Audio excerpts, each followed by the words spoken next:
in, guys, to another episode of the TBT podcast. Tyler Thigpen, Tyler. Jason Dunn, good to have you back on the podcast. Will Shields, welcome into the podcast.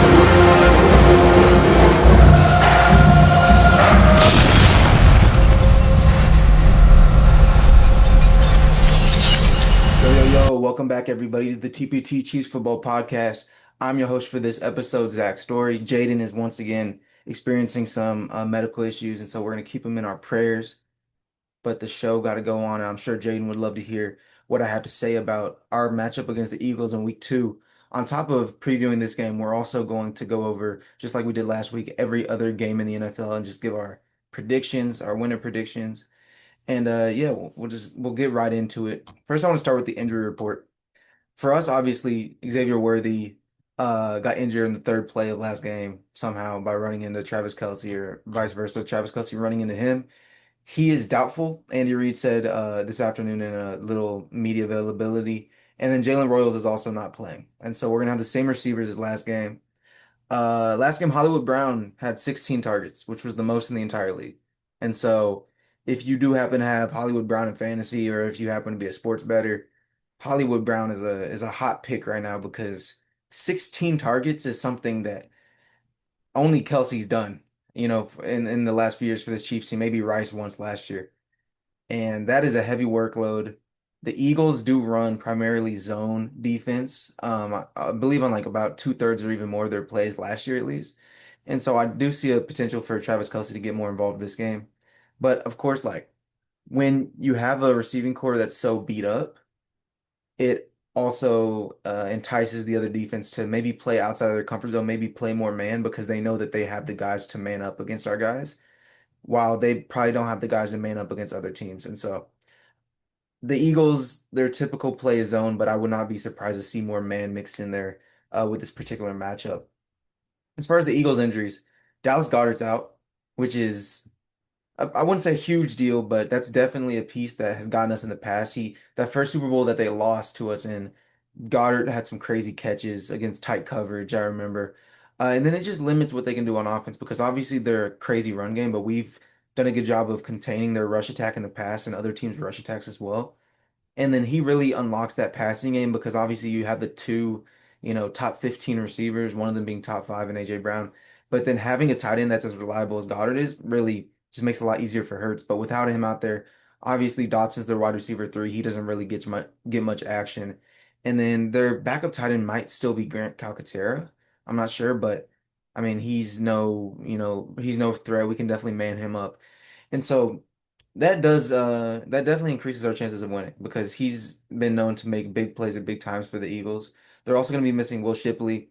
Obviously, they traded for Tank Bigsby last week to kind of replace Will Shipley, and at least for the time being. And then Cameron Williams, who I don't believe is even a player that plays, and then their backup quarterback's questionable. And so Dallas Goedert, Xavier Worthy. I'd say Xavier Worthy is definitely the bigger loss, but at the same time, Goddard isn't nothing. He's their starting tight end. He's been a decent tight end for a while now in the league.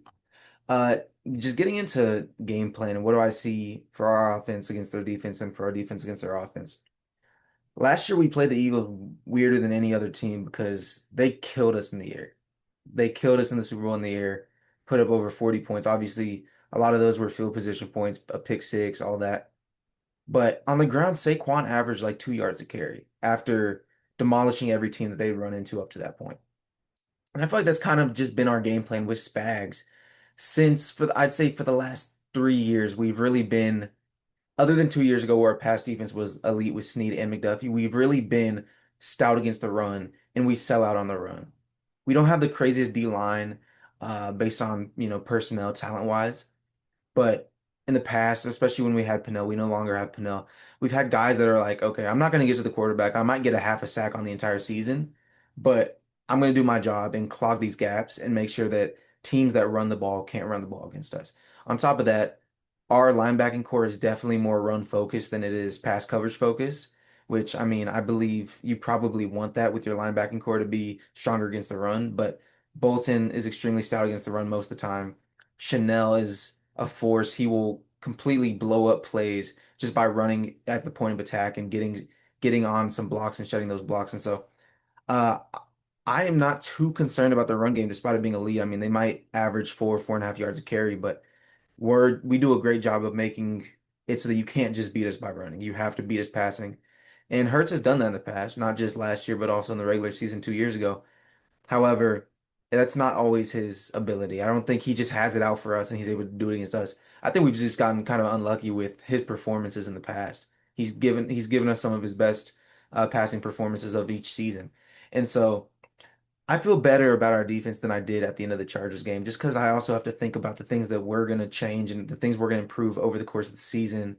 Getting Christian Fulton involved, who we signed to a contract. He's one of the best press man corners in the league, and that's what we liked to do. That was our MO 2 years ago when we had Snead and McDuffie.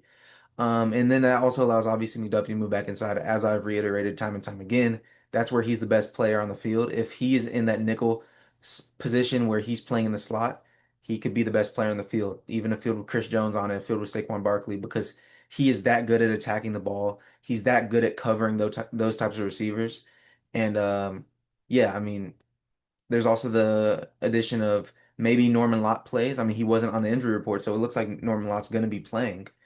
And on top of that, Ashton Gelati, I heard Spags this week said that Ashton Gelati is going to get more run this week, which we need because our pass rush was abysmal last week. We had 3 sacks, but I know at least 2 of them came off of blitzes that the Chargers weren't able to pick up with Drew Tranquil. And so I'm more hopeful than I was at the end of the Chargers game because you have to understand this is a long season. There's a lot of moving parts and a lot of people that have to get adjusted to Spags and his scheme. A lot of people that just don't have the experience and that need to build up until they can play. They can play in 70, 80% of the snaps. And so I'm really looking forward to Gelati. Hopefully Norman Law gets some runs on obvious passing downs instead of guys like Nadi or Tillery.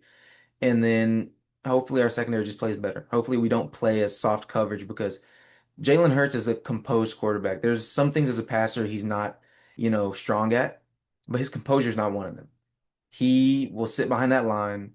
He'll take a lot of sacks. Okay, more sacks than he should take, but he'll sit behind that pass protection of Jordan Mailata and Lane Johnson at tackle, and he will dice you up if you play too soft because he knows how to do that. He's accurate when guys are wide open. He might have some poor decision making at times. I'd say he he will overthrow guys at times, but obviously he is a very capable passer, especially when you're playing as soft coverage as we did last week against Los Angeles. And so that's how it goes as far as the our defense versus their offense, in my opinion. Uh, and then as far as our offense versus their defense, Mahomes is gonna have to pull out a second half Los Angeles Chargers against this team next on Sunday. He's gonna have to do that. And I feel confident in his ability to. I mean, we know that Mahomes steps up in the biggest moments. We have seen time and time again. He rarely folds under pressure. We've seen a couple halves that he hasn't played his best football in big moments, but they are few and far between. And this is a big moment. Normally, this second week is not on our radar as a must-win game. This week isn't must-win, but it is. If you want to get that one seed, it's must-win because our schedule doesn't get easier. Unlike teams like the Bills, their schedule gets easier. Teams like the Ravens that if they lose a game, it's a surprise because they're just that stacked on both offense and defense. They're not going to lose that many games. They're not going to be going up against Josh Allen every week. We need to win this game if we want that one seed. And the way our team looks, it doesn't look ridiculously strong compared to Baltimore or Buffalo. The one seed is a huge advantage this year, maybe as much as it has been any year, because we're not overwhelming on either side of the ball. 2 years ago, when we didn't have the one seed, I still was like, okay, we can still make some noise because we had that defense that I believed was the best in the league. We had the best cornerback duo. We were second in the league in sacks. We were forcing forced fumbles left and right. And so this year, it's a little more balance of an attack between our offense and our defense, hopefully. I'm hoping that our defense can step up and be on that level. And the first seed is just necessary. It is. And so we need to win this week for the first seed. Um, as far as how I expect us to perform, I think we're gonna find ways to put up points, kind of how we have the last 2 years. Even it might not be sexy, it might not be flashy, it might be a lot of dink and dunk. Mahomes might average 5, 6 yards an attempt, but as long as he doesn't turn the ball over, that 5, 6 yards might be enough. Might be enough to get us 23, 26 points.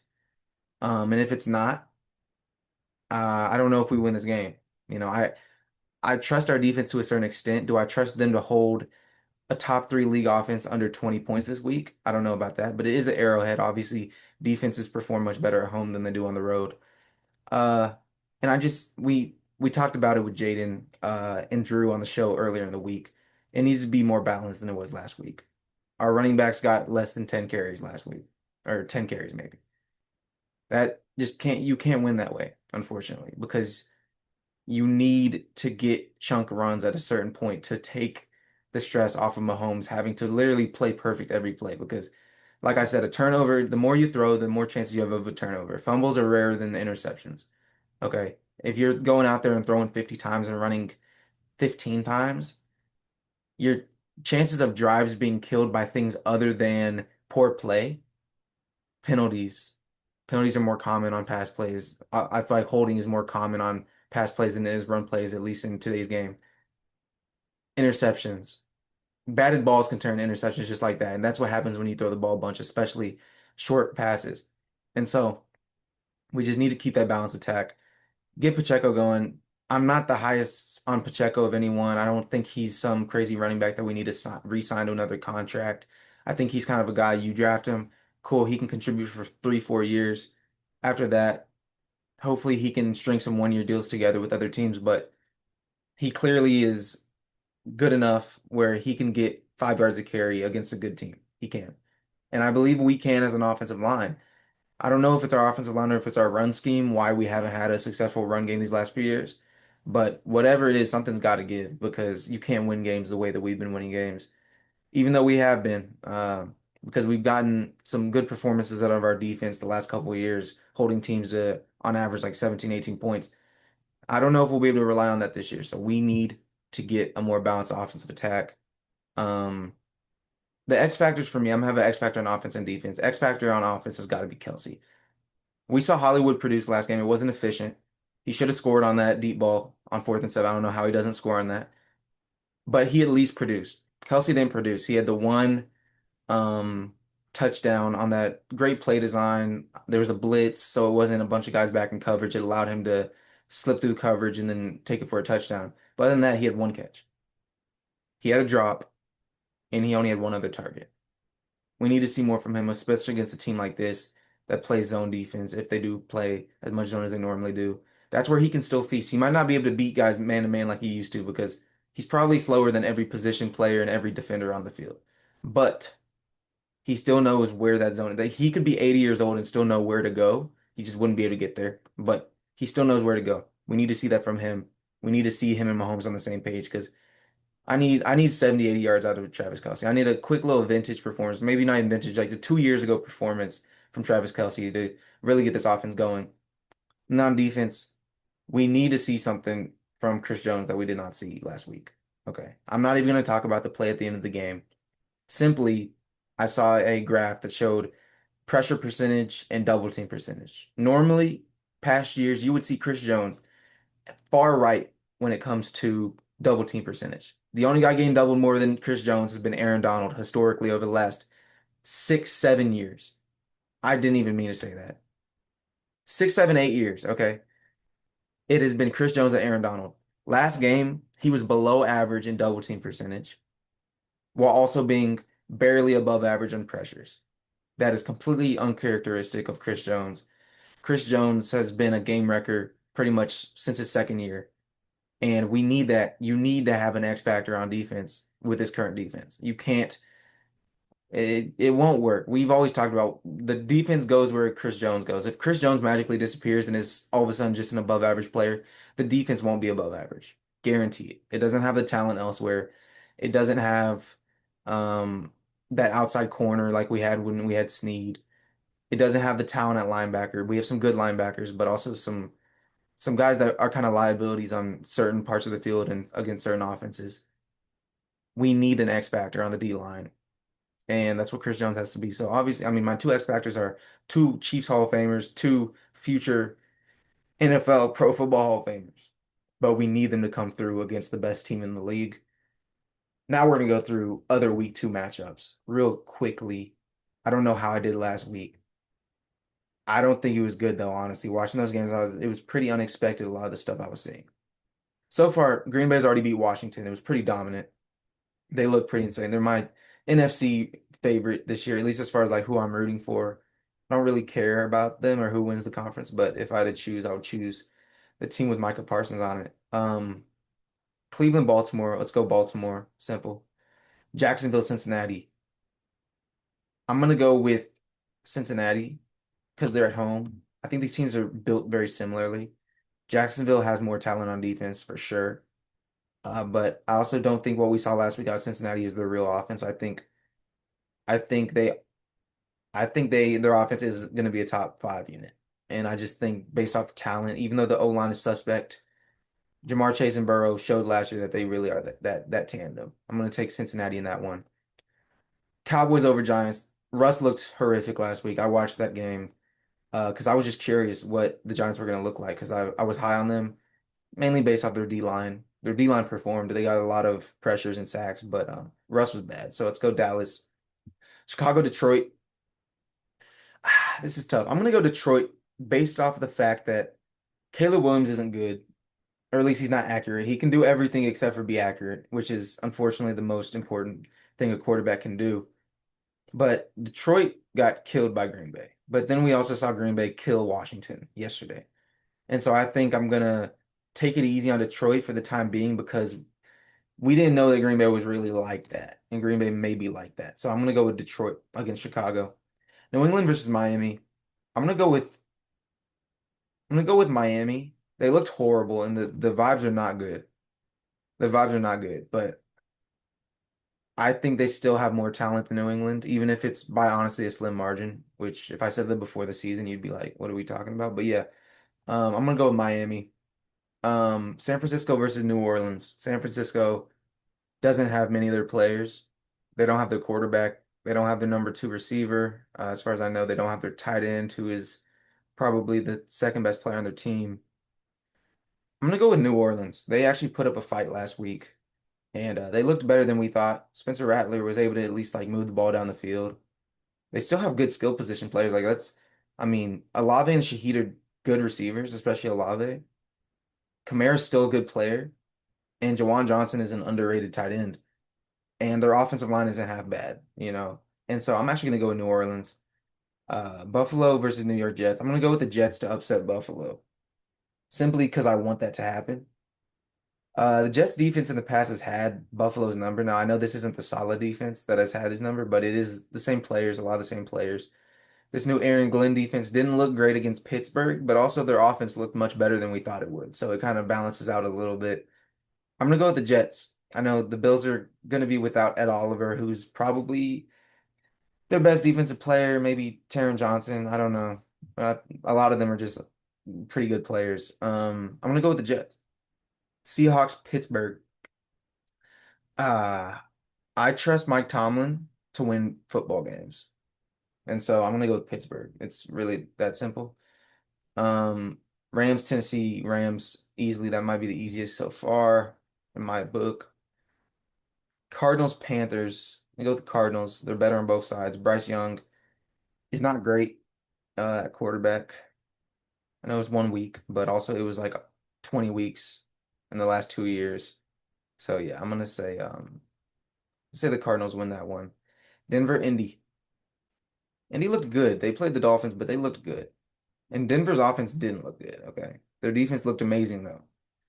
And I know that Sean Payton's able to cover up some of the deficiencies that their offense has with, his ability to scheme. And although I don't think Bo Nix is good, I do think that they beat Indianapolis on Sunday. Obviously, there's our game. My pick for our game, I'm going to say that the Chiefs win 23-22.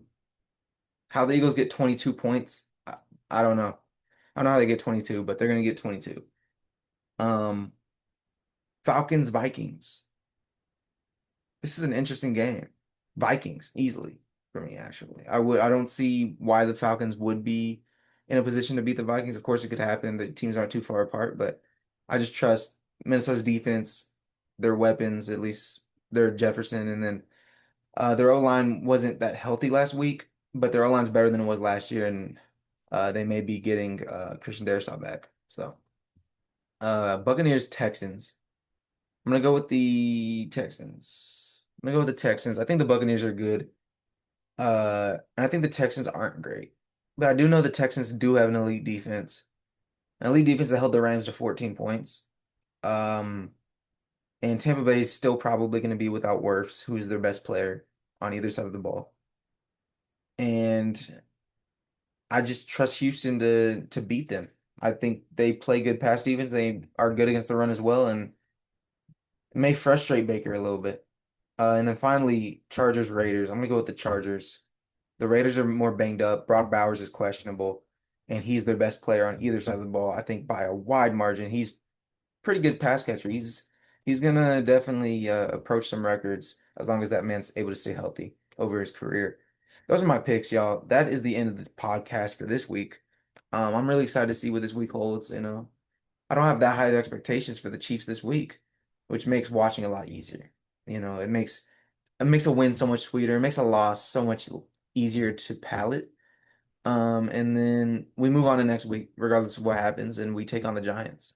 And so I'll see y'all next week. Hopefully I'm with Jaden. And peace out.